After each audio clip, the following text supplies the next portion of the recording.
E no vídeo de hoje eu vou te mostrar como que vai ser esse processo de mudança para o Canadá. E eu estou aqui na minha casinha ainda do Brasil.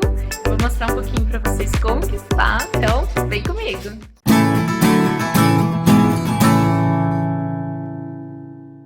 Ei, gente, e agora falando oficialmente aqui do Canadá, eu vou mostrar para vocês e contar um pouquinho de como que foi a nossa trajetória para chegar até aqui.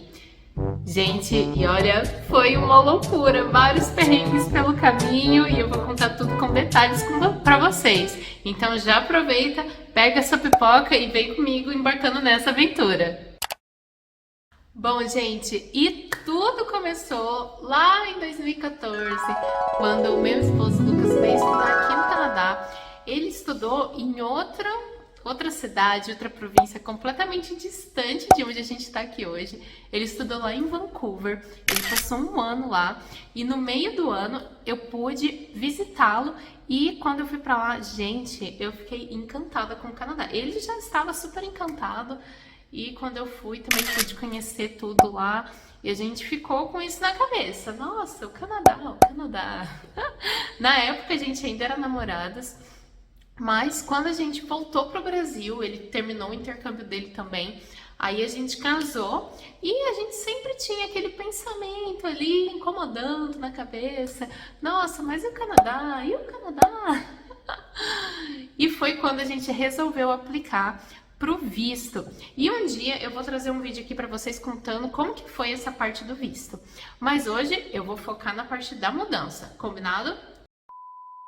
Bom, gente, e logo assim que saiu o visto, a gente recebeu, foi lá no finalzinho de março, a gente recebeu os nossos passaportes em casa já com visto. Então, um mês depois, eu já me programei para sair do meu trabalho, eu fiz um mês ali de aviso prévio.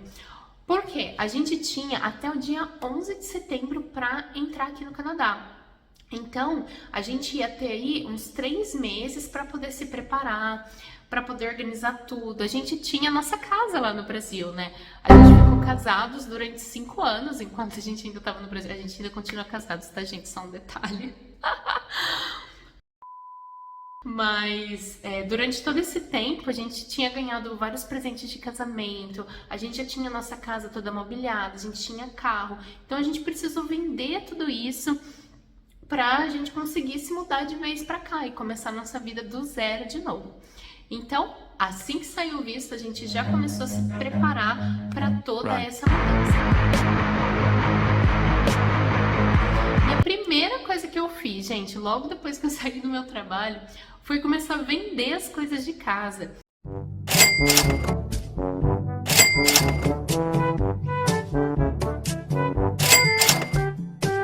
Brincadeira, né, gente? A copinha não tava à venda.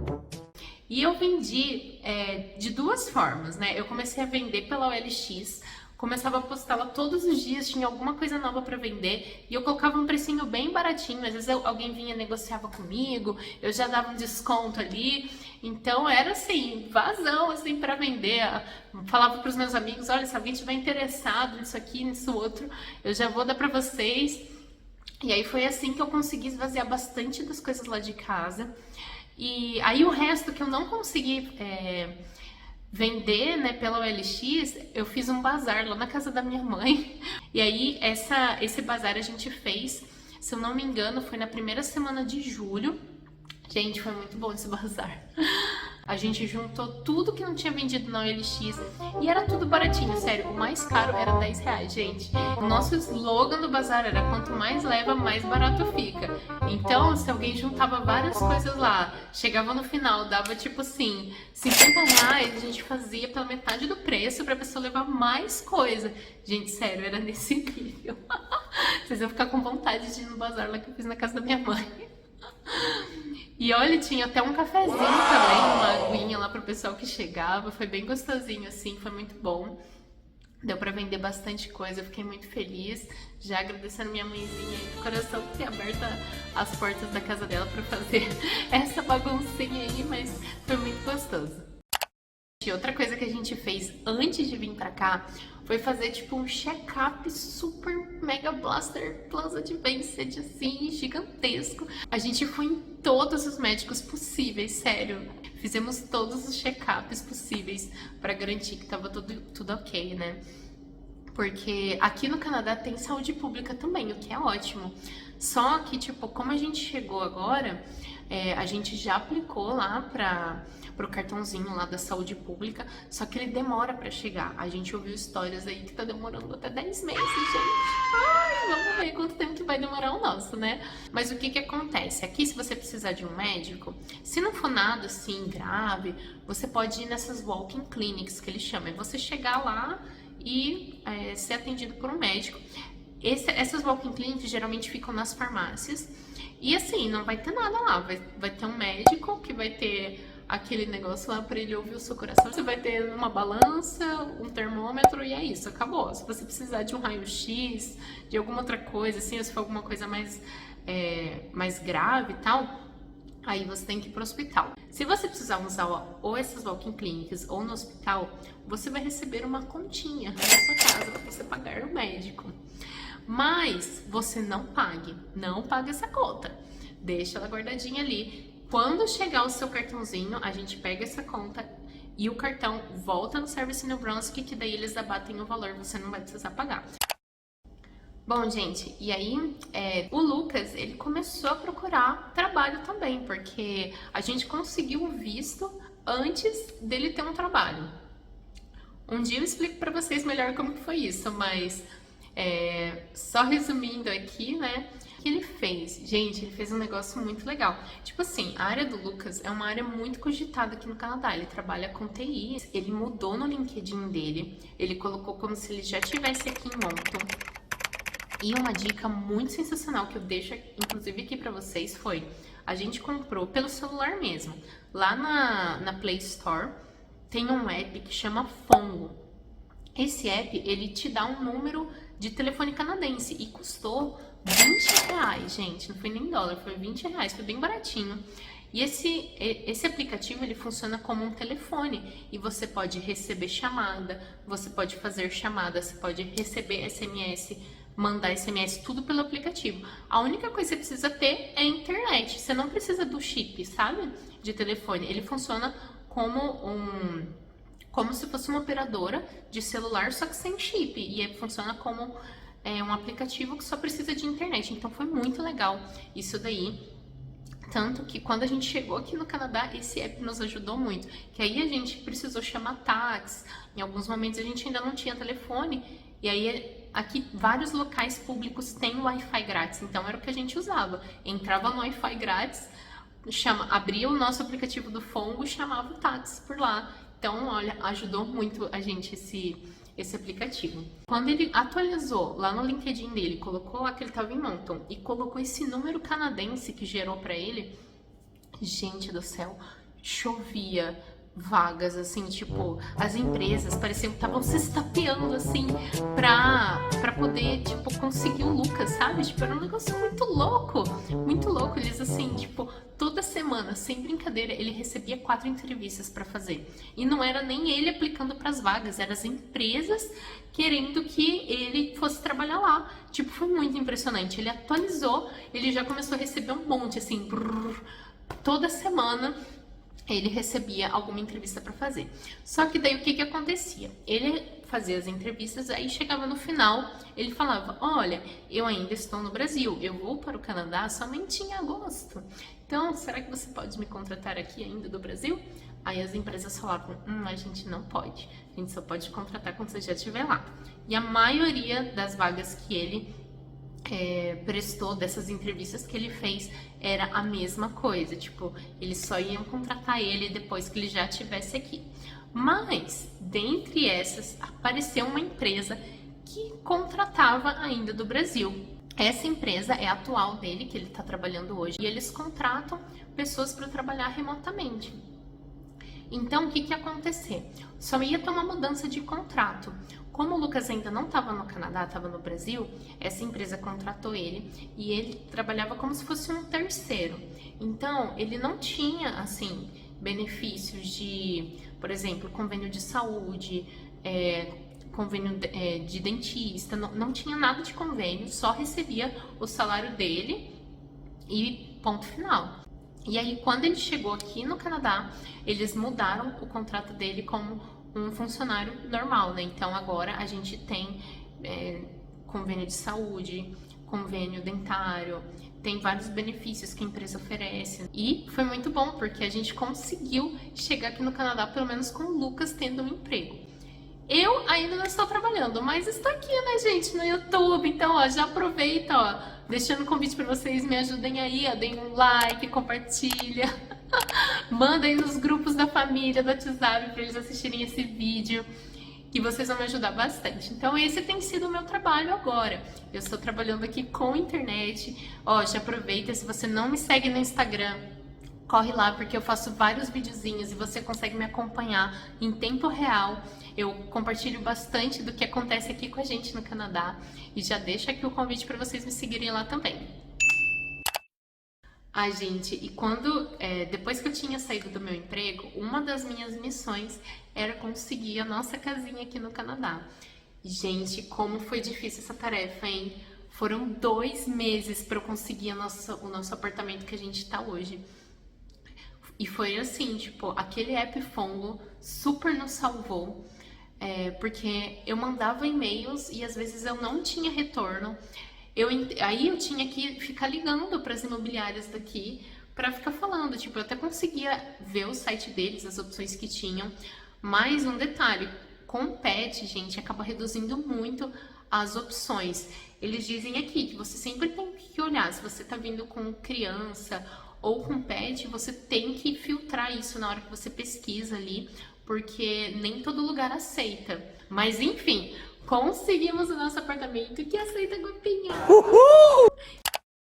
Outra coisa que foi muito importante foi transferir o nosso dinheiro. A gente tinha uma reservinha lá no Brasil e a gente precisou trazer esse dinheiro aqui para o Canadá. Inclusive, isso era um dos requisitos da imigração. Eles pediam lá um valor para você apresentar, né? E isso a gente tinha que ter em mãos ali, tipo, imprimir o extrato bancário mesmo, sabe? Em dólares canadenses para você apresentar lá na imigração, para eles verem que você tem dinheiro para sobreviver aqui dentro. E uma coisa que super nos ajudou, gente, foi a TransferWise. Olha, esse vídeo não está sendo patrocinado, mas se vocês quiserem me patrocinar a TransferWise, olha, estou aceitando patrocinadores.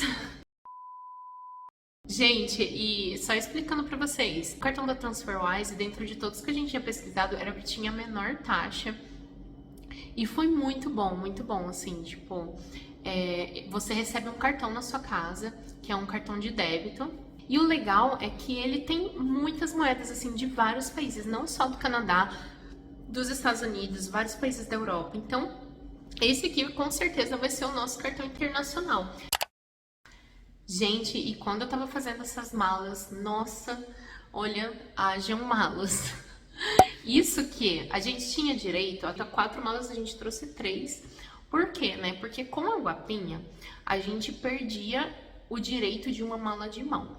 Então a gente resolveu despachar uma mala de mão e não ter uma mala grande. Porque a gente ficou pensando que a gente vai alugar um apartamento e aqui o espaço talvez não seja muito grande e aí a gente não vai ter tanto espaço assim, né, pra guardar mala. Gente, e olha o nosso carro como que ficou.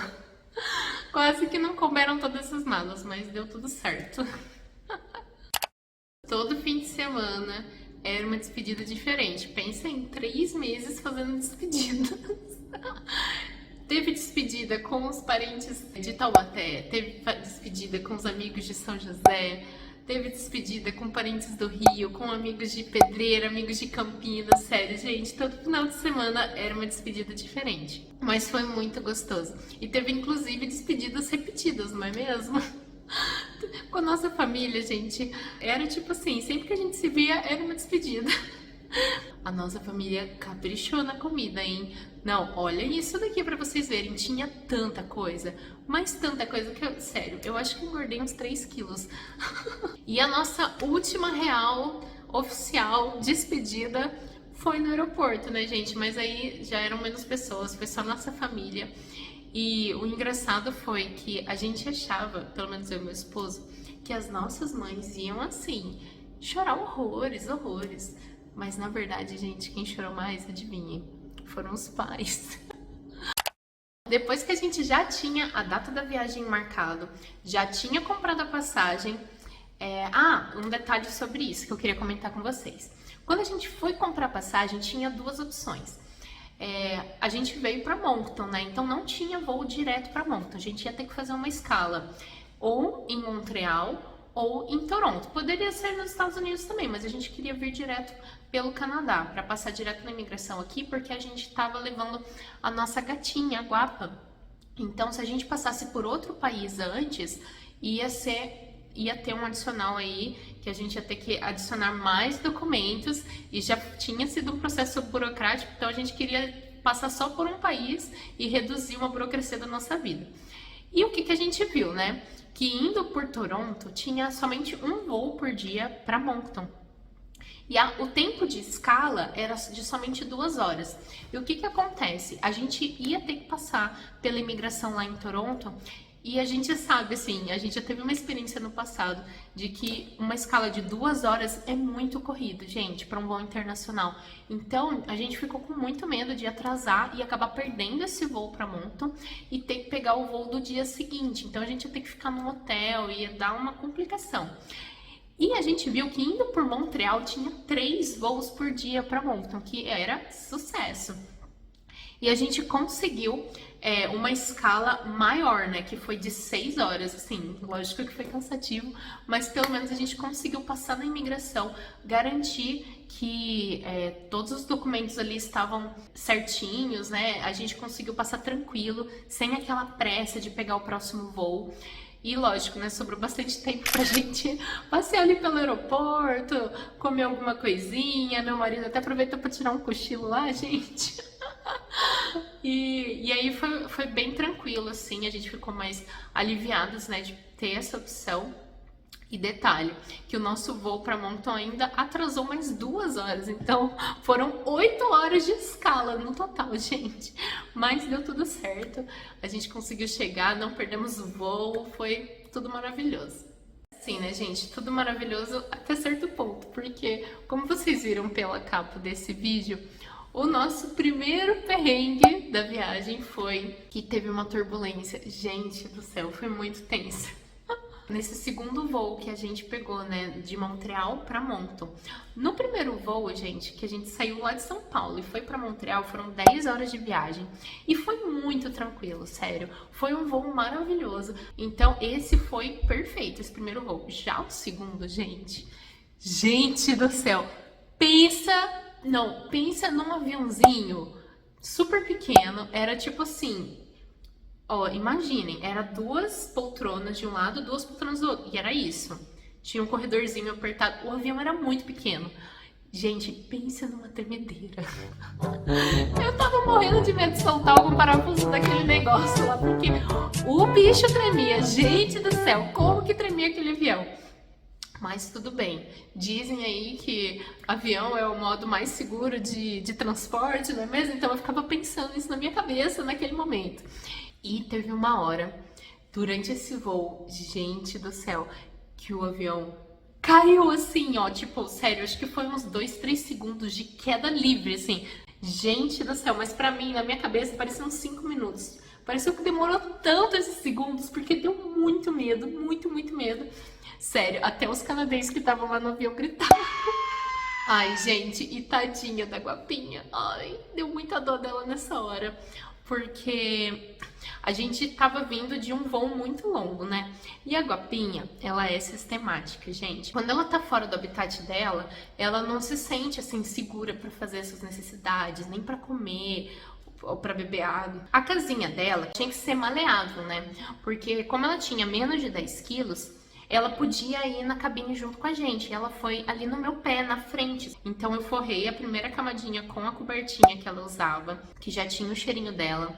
Aí depois eu coloquei esse tapetinho higiênico, porque se caso ela fizesse necessidade, pelo menos dava pra eu trocar ali na hora e ia tá tudo certo. E ela passou esse tempo todo, gente, desde as 3 horas que a gente saiu da nossa casa, né? até chegar no aeroporto de São Paulo. Nosso voo saiu às 9 e foram 10 horas de duração do voo. Até quando chegou lá em Montreal, que a gente ficou esperando pelas 8 horas ali também, eu verifiquei o tapetinho dela, tava limpo, assim. Ela foi nesse mesmo tapetinho também na viagem de Moncton, né? E aí, gente, quando teve a turbulência, a bichinha, nossa, ela fez muito xixi. Eu acho que ela ficou com muito medo, e não aguentou segurar, porque ela tava segurando esse tempo todo. Quando a gente chegou em Moncton, que eu vi ela, o tapetinho dela tava muito, assim, encharcado. Então, o que eu fiz pra limpar ela foi passar um lencinho umedecido, foi isso mesmo. E, gente, gato também é muito limpo, eles se lambem tanto, eles tomam tanto banho por dia, que, olha, nem precisa dar banho no fim das contas. Um outro perrengue que aconteceu foi que quando a gente chegou no aeroporto de Moncton, né, que a gente foi pegar as nossas malas, uma das malas a gente tinha perdido a rodinha, tipo, a rodinha não existia mais. Eu até entrei em contato com a companhia aérea, mandei foto, preenchi um formulário lá que eles pediam, fiz tudo, assim, tudo, só que eles falavam que demora mesmo pra eles darem uma resposta, até 3 meses aí. Ai, gente, vamos ver, né? Eu já fiz isso, já tá tudo certo. Aí, se algum dia eles me responderem, eu conto pra vocês. Gente, uma outra coisa nem tão legal assim que aconteceu também foi que a gente chamou um táxi, né, depois que a gente saiu do nosso hotel, pra vir até o nosso apartamento, pra trazer todas as malas e tal. Vocês acreditam que o taxista cobrou 10 dólares a mais da gente só pra trazer as malas? E detalhe, ele nem ajudou a colocar no carro, tá? Foi a gente colocando lá aquelas malas super pesadas. Ele cobrou 10 dólares a mais, assim, porque ia carregar malas no carro dele. Eu achei isso muito estranho. E quando a gente saiu do aeroporto e foi pro nosso hotel, a gente também foi de táxi, que foi inclusive a mesma companhia de táxi daqui, que chama AirCab. E o taxista não cobrou nada mais por isso, sabe? Tipo, era um outro taxista, não era o mesmo, lógico. Mas ele não cobrou nada mais por isso. E daí a gente ficou muito assim, gente, por que o cara tá querendo cobrar 10 dólares a mais, né? Mas enfim, até aqui, gente, tem gente malandro, então tem que ficar muito esperto, né? Ai. Mas finalmente chegamos agora no Canadá, já estamos no nosso apartamentinho, deu tudo certo. A gente tava tão preocupado com a viagem da Guapinha e ela se comportou super bem. Mas estamos montando nossa casinha aos poucos. Mas a gente tá super feliz que deu tudo certo. Estou muito feliz aqui de receber o carinho de vocês também. Isso tem sido, sério, gente, muito importante pra gente. Ainda mais nesse começo que a gente chegou aqui sem conhecer ninguém, sem ter amigos. Nossa, ter esse contato com vocês está nos ajudando muito, assim. E a gente fica muito feliz de receber esse carinho. Obrigada de coração. Bom, gente, eu vou ficando por aqui. Eu espero que vocês tenham gostado desse vídeo, de conhecer como que foi a nossa trajetória de mudança do Brasil para o Canadá. E eu vejo você no próximo vídeo. Um grande beijo e até mais. Tchau!